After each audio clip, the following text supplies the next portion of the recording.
최근 증시가 변동성이 심하다 보니까 이 고버스에 대해서 관심 가지시는 분들 많으신데요. 잘하면 더블로 수익을 내주지만요. 자칫하면 더블로 손해를 볼 수 있는 금융투자 상품이기도 하죠. 오늘은 주쌤이 고버스 매매법에 대해서 준비를 해왔는데요. 리스크가 높은 만큼 잘 알고 투자하시라고 준비를 해왔습니다. 영상 시작하기 전에 구독과 좋아요 꾹 한 번씩 눌러주시고요. 오늘의 영상 시작해보도록 하겠습니다.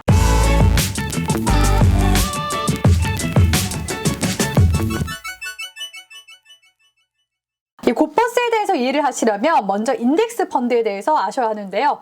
인덱스 펀드는 특정 지수를 따라가게 만든 펀드입니다. 이러한 인덱스 펀드는 상위 개념이라고 보시면 되고요. 하위 개념으로는 ETF, 그러니까 상장지수 펀드가 있습니다. 이 주식하시는 분들이시라면 ETF, ETN에 대해서 들어본 적 있으시죠?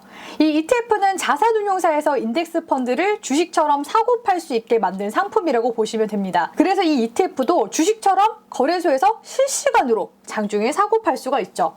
이 ETF가 지수를 추종하다 보니까요. ETF를 사면 지수 구성 종목 전체를 매수하는 것과 같다고 볼 수가 있습니다.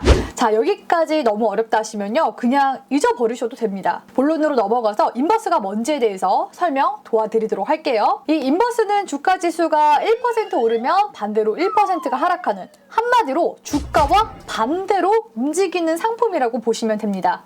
즉 증시가 많이 올랐을 때는요, 이 증시가 떨어질 것을 우려한 사람들이 이 인버스 매수세에 가담하게 되겠죠. 그런데 이 인버스에 EX가 붙으면 고버스가 됩니다.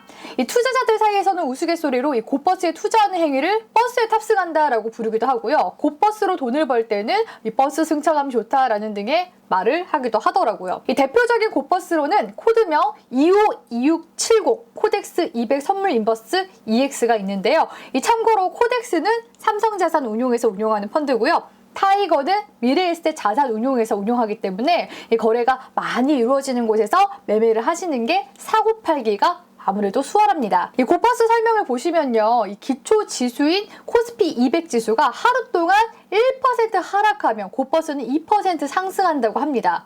그런데 주의사항이 있는데요. 단순하게 지수가 떨어지면 그냥 돈을 번다라고 생각하시면 정말 경기도 오산입니다. 경기도 오산이야? 투자 주의사항을 보시면요. 기초지수의 일별 수익률을 마이너스 2배수만큼 추적하는 것을 목표로 하기 때문에 일정 기간의 누적 수익률에 대해서는 마이너스 2배수로 연동되지 않을 수 있다고 합니다.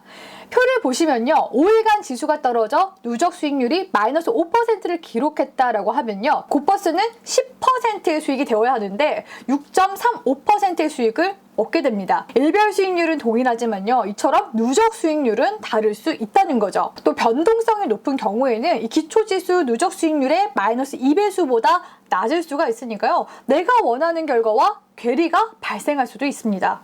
또 마지막으로 증시가 횡보로 간다면 이 고버스 누적 수익률과 기초지수 누적 수익률이 모두 다 마이너스를 기록할 수도 있습니다. 이 자산운용사에서도 상품 설명에 대해서 주의사항으로 설명하고 있는 부분이기도 한데요. 일반적인 우리 개인 투자자분들은 지수가 떨어지면 2배로 수익을 번다고 이것만 생각하시고 덜컥 투자하시기 때문에 이 고버스로 손실을 크게 보신 분들한테서 고버스 하지 말라는 그런 얘기가 나오는 게 아닌가 싶습니다. 이러한 특성을 잘 파악하셔서요. 이 고버스는 추세적으로 짧게 대응하시는 게 좋겠다라는 조언을 드리고 싶고요. 또 특히나 초보 투자자라면 고버스보다는 인버스를 먼저 경험하시라는 말씀 드리도록 하겠습니다. 쌤, 고버스가 안 사져요. 이런 질문 주시는 분들 계실까봐 주쌤 추가적으로 설명을 도와드리자면요. 올해부터 ETF, ETN 사전 교육을 받아야 합니다. 금융투자교육원에 들어가시면 팝업이 떠 있으니까요. 회원가입하시고 신청하기 누르셔서 수강료 3,000원 내시면 온라인으로 수강을 하실 수가 있고요. 수료증이 나오면 쓰시는 증권사 HTS나 MTS 통해서 교육 이수 등록하시고 승인 처리되시면 이후에 매매가 가능합니다. 참, 그리고 기본 예탁금으로 1,000만 원이 계좌에 있어야 되니까요. 이 부분도 꼭 체크하시길 바랄게요.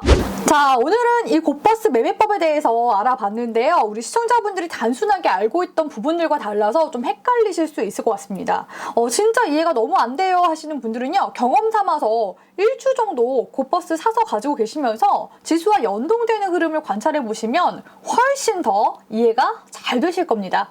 투자는 경험이 중요하기 때문에 무섭다고 피하기보다는 이 시장의 흐름과 각각 금융상품들의 특성을 잘 이해하시면 폭넓게 투자를 하실 수가 있습니다. 그런 의미에서 오늘의 영상이 도움이 되셨으면 좋겠습니다. 그럼 오늘도 가져와!